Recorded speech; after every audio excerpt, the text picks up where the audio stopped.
The pandemic impacting businesses and homeowners alike. A recent report from the National Association of Realtors found there's been a 9.7% drop in existing home sales. Now, here in the West, that drop is more than 11% at this time. KSL consumer investigator Matt Gephardt joins us live right now. Matt, despite those numbers, Utah appears to be faring very, very well. Yeah, consider those numbers, right, Mike? How is America's housing economy really just down in the dumps while Utah's is surging like never before? You ask, KSL investigates. For Lindsay Hennig, it is time to move on. We just have outgrown it. We have two little boys, and they very quickly take up this entire space. So just a couple more feet.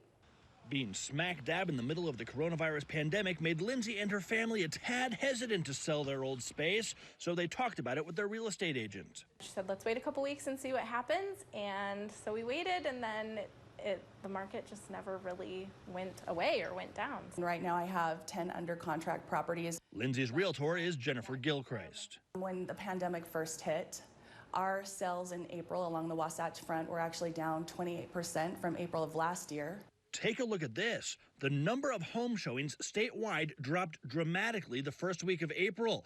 But now they're actually outpacing 2019 levels. That in spite of a short-lived dip in early July thanks to the resurgence of COVID. We have just under 10,000 homes under contract, and that represents a 25% increase year-over-year sales. Gilchrist chalks up the bounce in Utah home sales to low inventory, mortgage interest rates at a 50-year low, and a lot of pent-up demand. From buyers who potentially would have purchased in April and May but are now jumping in the market. Lindsay's one of those buyers who jumped in, and she could because she had an offer on her old home on the very first day that it went on the market. The market is right where it needed to be for us. Weirdly wonderful.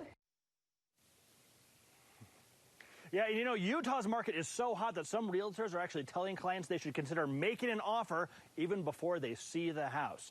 Now, a quick note on a story we reported last night about folks being locked out of their treadmills unless they subscribed for a pay service. Well, after that story aired, we finally heard back from the company, which blamed the entire thing on a computer glitch. They tell us their treadmills have always been meant to work without any sort of monthly subscription. More information if you're interested on KSLTV.com. Live in Salt Lake City, Matt Gephardt, KSL 5 News. Yeah, Matt, I had a friend actually a few weeks ago who put their house up less than 12 hours later, sold. Isn't that crazy? And definitely worth the money. I mean, they got what they wanted and then some. So, like that lady said, weirdly wonderful.